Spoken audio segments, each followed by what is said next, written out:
ለምንድነው ከልደቱ ጋር መከራከረው ወር መወያየው ምን ጉዳይ ስላለ ነው? በለውጡ ማግስት ግንቦት ሰባትን እየመሩ እዚህ ሀገር በመጡ ሰዓት የተፈጠረን ነገር መነሻ አድርገው የቀድሞት የአጋሩ አቶ ልደቱ አያሌው ያቀረቡት አንድ ጥያቄ ነበር።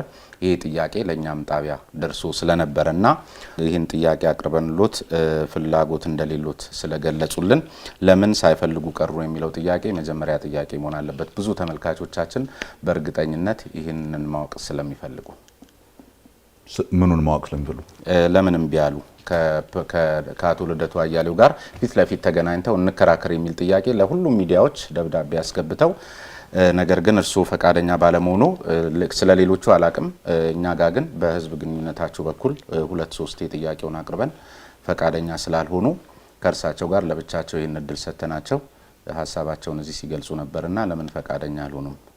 ጉዳያቸው ሀገራዊ ጉዳይ ስለሆነ ምክንያቱም እርሱ የመጡት ለሰላም ለዲሞክራሲ ነው። እሳቸው ባቀረቡት ደብዳቤው ላይ ቃል በቃል መጠቅስሎት ፕሮፌሰር ብርሃኑ ወደ ሀገራቸው በተመለሱበት ዕለት በአዲስ አበባ ስታዲየም ከአባሎቻቸውና ከደጋፊዎቻቸው ጋር ባደረጉት ህዝባዊ ስብሰባ የኔ ስም እየተጠራ በቀረበ ስድብና ውግዘት ዛሬም የስም ማጥፋትና የጥላቻ ፖለቲካቸውን እንደቀጠሉበት በጋድ ያሳየ ነው። ከመቼውም ጊዜ በላይ ደግሞ ዛሬ በሀገራችን ስለ አንድነትና ይቅርታ እየተሰበከ ባለበት ወቅት የይቅርታው ሂደት ተጠቃሚ ሆነው ወደ ሀገራቸው መግባት የቻሉት ፕሮፌሰር ብርሃኑ የጥላቻና የቂም በቀል የፖለቲካ ባህላቸው ቅንጣት ታህል ያልተላቀቁ መሆኑን እያሳዩን ነው የሚል ነገር ነው ያቀረቡትና በዚህ ጉዳይ ላይ እንከራከር። ይሄ የጥላቻ ፖለቲካ ይቁም ስላሉ እርሶ ደግሞ የጥላቻን ፖለቲካ የሚጠሉ መሆኑን በተለያየ መንገድ ይገልጹ ስለነበር ለምን አልፈለጉት ይሆን ወይ ካልሆነ ምናልባት አንዳንዶች እንደሚሉት ንቋቸው ይሆን ምን ማለት ነው የሚለውን ነገር መታወቅ እኔ አሁን ኢትዮጵያ ባለችበት ሁኔታ እቺ ሀገር ባለችበት የችግር ሁኔታ ከልደቱ ጋር ስለምን ጉዳይ ስለ ምርጫ 97 ነው የምናወራው? በ97 ስለሆነው ነገር ነው የምናወራው? ስለምንድን ነው የምናወራው? ክርክር ከሆነ የፖሊሲ የሐሳብ ልዩነቶች ላይ የሚደረግ ክርክር ከሆነ እገምታለሁ ምርጫው ሲደርስ ከተለያዩ የፖለቲካ ድርጅቶች ጋር ክርክርና ውይይቶች እንደምታዘጋጁ ያኔ እንከራከራለን። ከዛ ውጪ አቶ ልደቱ ምን ስለሆኑ በምን ጉዳይ ላይ እንደማወራቸው አላውቅም። ስቴዲየም ውስጥ ተነገረ ስላልከው ሌላው ፐብሊክ የተናገረው ነገር ከሆነ ዜን ከፐብሊኩ ጋር ነው መነጋገር ያለበት። እኔ ጋር እኔ ስለሱ የሱን ስም አንስቼም አላውቅም፣ ማነሳበትም ጉዳይ የለኝም።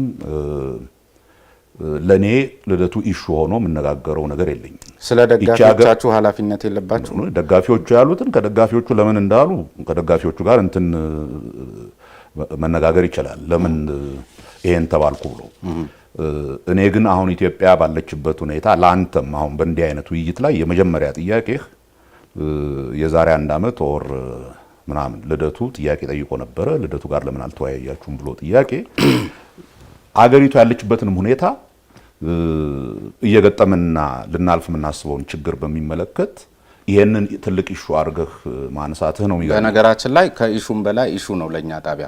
ሀገሪቷን የተመለከተውን ጉዳይ ስራ ያለው አካል አለ በየደረጃው። እኛ ደግሞ እንግዶቻችንን እዚህ ስንጋብዝ ዞሮ ዞሮ ሐሳብ ሊያዋጡ ነው። እናንተም በመጣችሁ ሰዓት ላይ ይህንን የለውጥ ሂደት ለማስቀጠል ነውና በማስቀጠል ሂደት ውስጥ ደግሞ እንደዚህ አይነት ተቃርኖች እሳቸውም የሚሉት ይህንኑ ስለነበር የትም ስለማያደርሱን ከእንደዚህ አይነት የጥላቻ ሁኔታ ምክንያቱም እንደውም በእኛ ፖለቲካው እዛው ደብዳቤ ላይ ምን ይላል መሰሉት ፕሮፌሰር? እዚያው ደብዳቤ ላይ እንደዚህ አይነት ነገር መቅረት ካልቻለ እንደዚህ አይነት የጥላቻ ፖለቲካና የሴራ ፖለቲካ መቅረት ካልቻለ ይሄ ለውጥ የመክሸፍ እድሉ የሰፋ ነው እንደውም የሚል አይነት ነገር ነው እሳቸው ደብዳቤው ላይ ያስቀመጡትና ምንም የሚጣል ነገር የለም በፖለቲካ ሂደት ውስጥ። ቀደም ሲል የእርሶንም ባልደረባ ተመሳሳይ አይነት ጥያቄ ጠይቄ እንዲህ አይነት ችግር ባለበት ሀገር ላይ እንዲህ አይነት ነገር አታንሱ የሚል ነገር ምን ማለት ነው? ምን ችግር አለው? ምን ማለት መሰለህ ልደቱ አንድ ሰው ነው፣ እኔ አንድ ሰው ነኝ። እንደ ፖለቲካ ድርጅት መሪነት ለህዝባችን እንወክለዋለን ወይም ይደግፈናል ብለን ለምንለው ማህበረሰብ የምንናገረውን ነገር በግልጽ ታውቁታላችሁ።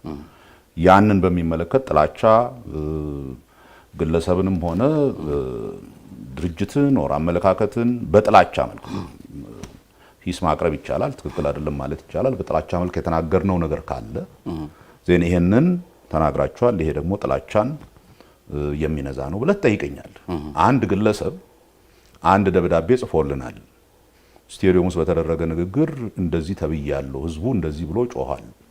ስለዚህ እሱን የፖለቲካ ድርጅት መሪ ይመልስልኝ ማለት ኦር በዛ ሁኔታና አሁንም ባለንበት ሁኔታ ያ ኢዝ ኢምፖርታንት ያን ያህል ሲግኒፊካንት የሆነ ትርጉም ያለው ነገር ነው ማለት የችግሮችን ሚዛን አለማወቅ። የችግሮችን ሚዛን ለሚያውቅ ሰው በዛሬ ጊዜ እኔ እናንተ የምናደርገው ውይይት ልደቱ የ1 ዓመት ከምናምን በፊት እንደዚህ ደብዳቤ ጽፎ ነበር ወይም ልደቱ እዚህ ጋር ተናግሮ ነበር እኔ ምንም ኢንትረስት አያደርገኝ። እሺ አሁን እርስዎ የተናገሩትን በተደጋጋሚ የኢዜማ ከፍተኛ የስራ ኃላፊዎች ወይም የቀድሞቹም እንደዚሁ በተመሳሳይ እርስዎ ጓዶች አሁን ሀገሪቷ የገጠማት ችግር አሁን ባለንበት ሁኔታ መውጫ መንገዱን እንጂ እንደዚህ አይነት ነገር ወቀሳው ምናምኑ ይቅር ድጋፍ የማድረግ አይነት እንቅስቃሴ ነው የምታደርጉትና አሁንም ራሱ ያሉት ነገር ሚዲያ የራሱ ሚና አለው። ለምሳሌ ይሄን ለውጥ የመደገፍም የማደናቀፍም እዳ ወይም ሚና የለብኝም እኔ አልደግፍምም አልቃወምም።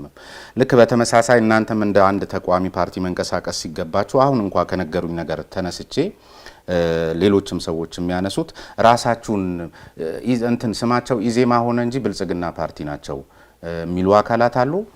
አንዳንዶች ደግሞ አይ አጋር ናቸው የሚሉ አካላት አሉ። ተቋሚ ግን አይደሉም የሚለው ደግሞ ይበዛልና ራሳችሁን እንዴት ነው የምታዩት? ተቋሚ ናችሁ ወይስ እንደ ብልጽግና ናችሁ? ኢዜማ የራሱ ፕሮግራም አለው። ፕሮግራሙን አይቶ አሁን እንግዲህ አንድ ወር ነው ብልጽግና ፓርቲ አንድ ወር ወዲህ ያወጣውን ፕሮግራም አይቶ ይሄ እነኚህ ፕሮግራሞች በዚህ ጉዳይ ላይ ይመሳሰላሉ እና አንድ ናችሁ ወይ ጥያቄ ሊሆን አይችልም። ቢኮዝ አንድ አይደለም ሁለት ፓርቲዎች ነው። ዜርፎር ሁለቱም ፓርቲዎች አንድ ናችሁ ብሎ መጠየቅ ራሱ ብዙ ትርጉም ያለው አይደለም። ምን ያህል ይመሳሰላሉ አቋማቸው፣ ምን ያህል ይለያያል፣ በምን ጉዳይ ላይ ነው የሚለያየው የሚል ጥያቄ ሌጂቲሜት የሆነ ጥያቄ ነው፣ ልታነሳ ትችላለህ። እሱ ግን ሁለቱን ፕሮግራሞች አይቶ እዚህ ላይ እናንተ እንዲህ ትላላችሁ፣ እነሱ ደግሞ ይሄንን ይላሉ፣ ይሄ ተቀራራቢ ነው፣ በዚህ ጉዳይ ላይ ግን ልዩነት አላቸው የሚል ዝርዝር እንትን ማድረግ ይቻላል። የበለጠ ግን ፓርቲዎችን በተለይ ከምርጫ ጋር በተያያዘ ፓርቲዎችን መለየት ከፈለክ የምትለያቸው በዋናነት ከሚያቀርቡት ፖሊሲ ጋር አንፃር በተለያዩ ጥያቄዎች ላይ ይሄንን ፖሊሲ ብንመረጥ ይሄንን ፖሊሲ ተግባራዊ እናደርጋለን ብለው ስለሆነ የሚቀርቡት ራሳቸውን ከሌላው ፓርቲ መለየት አንዱ ስራቸው ነው። የምርጫ ሂደት አንድ ከማድረግ ይልቅ ልዩነትን በአብዛኛው ያመጣል የሚባልበት አንዱ ምክንያት ዋና የምትከራከረው ለህብረተሰቡ የምታቀርበው እኔ ይሄንን መንገድ እከተላለሁ፣ በዚህ ጉዳይ ላይ በትምህርት ላይ በጤና ላይ በኢኮኖሚ ላይ እነኚህ ፖሊሲዎች አሉኝ፣ እነኚህ ፖሊሲዎች ደግሞ ህብረተሰቡን ወደ ተሻለ ቦታ ይወስዳሉ ብለህ ነው የምታቀርበው። ያንን ከሌላው እየለየህ ነው የምታቀርበው። ያኔ ነው የምታየው። አሁን ፖሊሲዎች ገና በዝርዝር አልቀረቡም።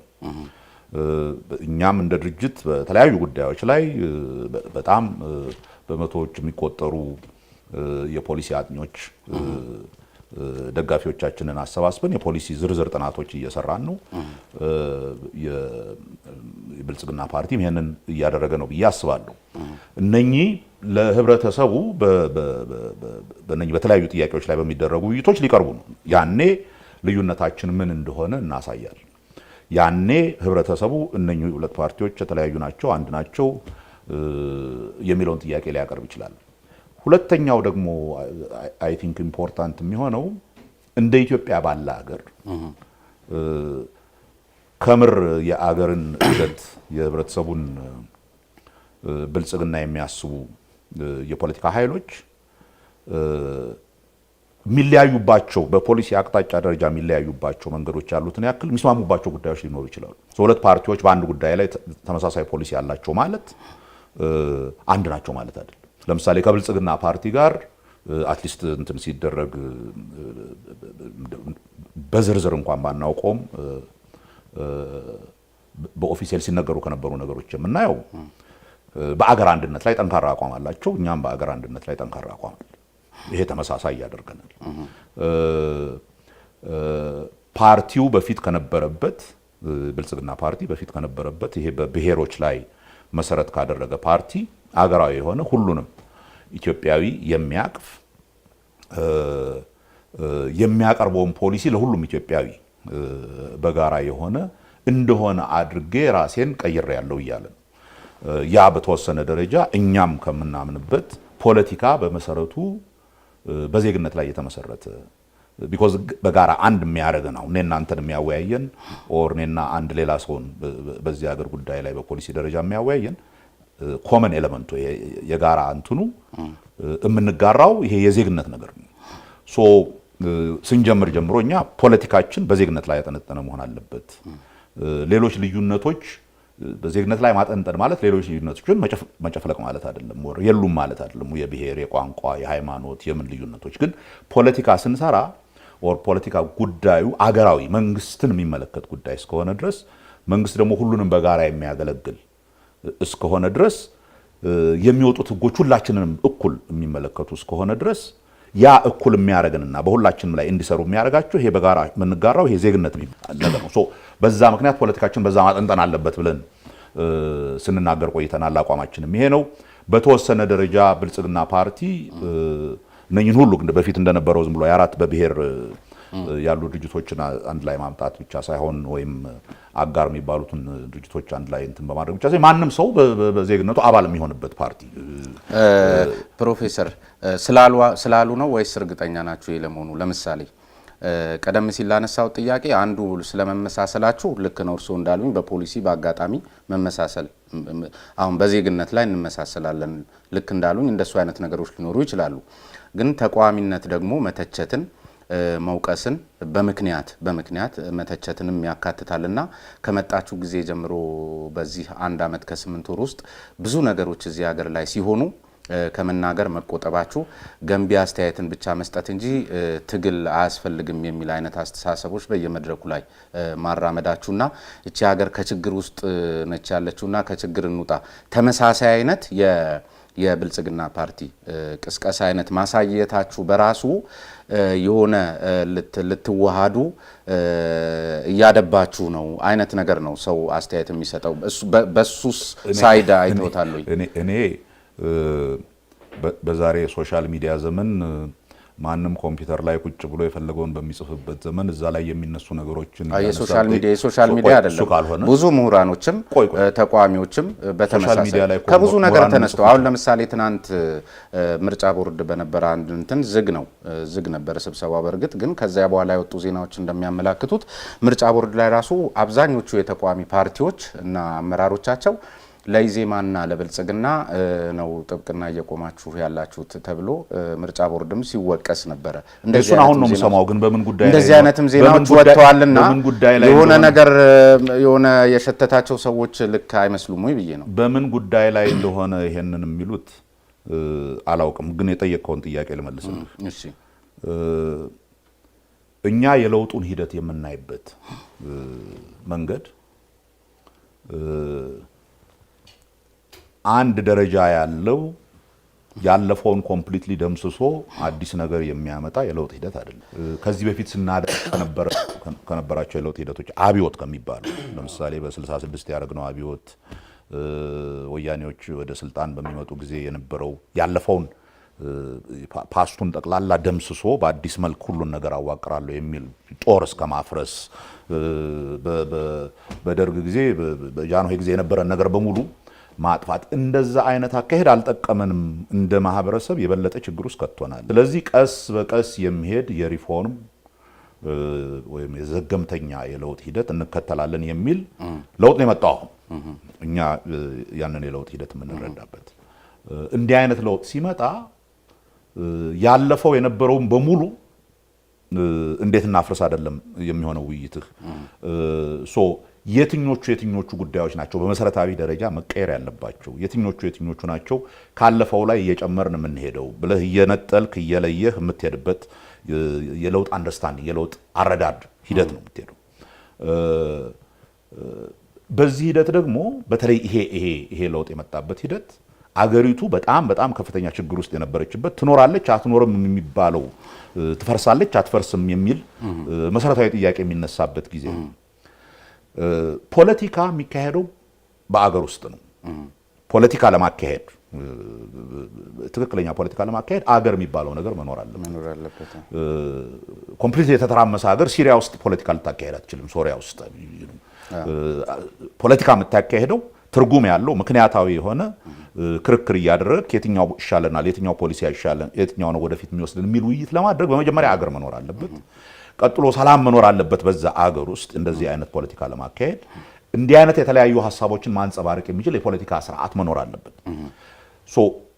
ከማንኛውም የፖለቲካ ከብልጽግና መንግስት ላይ ካለው ጋር ብቻ አይደለም፣ ተቃዋሚም በሚባሉት 100 ምናምን ፓርቲዎችም ጋር በጋራ በዚህ ሀገር ጉዳይ ላይ እናስባለን ካል መስማማት ያሉብን መሰረታዊ ነገሮች አሉ። ያ መሰረታዊ ነገር በሀገሩ ሰላም መኖር አለበት። ፖለቲካችን ከግጭት ማህበረሰቡን ከሚያተራምሱ ነገሮች መጠንቀቅ አለበት። ቢቻል ፖለቲካችን ከውሸት ከአሉባልታ ከምናምን ጸድቶ እውነተኛ ምክንያታዊ ወደሆነ ሂደት ውስጥ መግባት አለበት። ይሄ በማህበረሰቦች መካከል የሚደረግ ግጭት ወይም ሆን ብሎ ማህበረሰቦችን ለማጋጨትና አገሪቱ የተተራመሰች የምትመስልበት ሁኔታ ውስጥ እንዳትገባ ማድረግ የጋራ የሁላችንም ኃላፊነት ነው። በእነኚህ ጉዳዮች ላይ ብልጽግና ፓርቲ ተቋቋመ የምትለው 1 ወር በፊት ነው።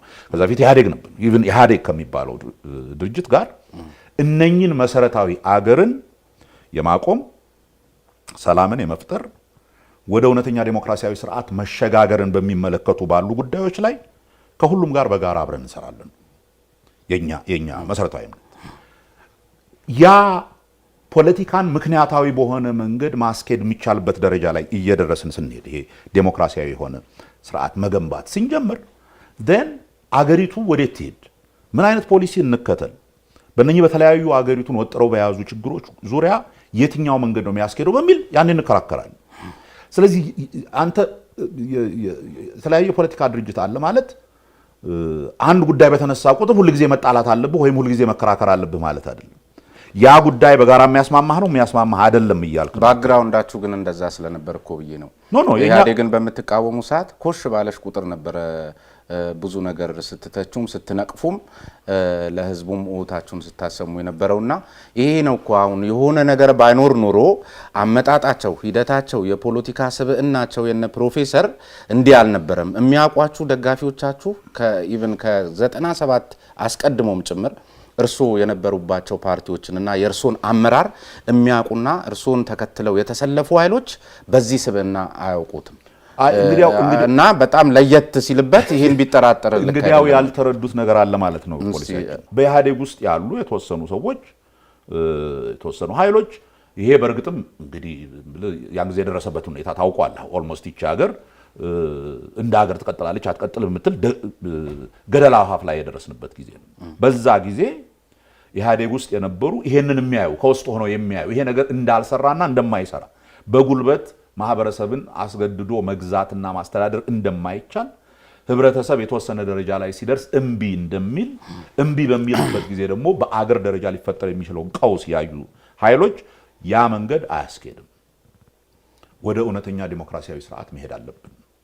እውነተኛ ዲሞክራሲያዊ ስርዓት ካላመጣን ሰላም ብቻ አይደለም አገር የሚባለውም ነገር አይኖረንም ብለው ያንን ከዚህ በፊት ያንን እንትን ሲገፋ የነበረውን ኃይል ገሸሽ አድርገው ለውጥ የሚፈልጉ ኃይሎች መጡ።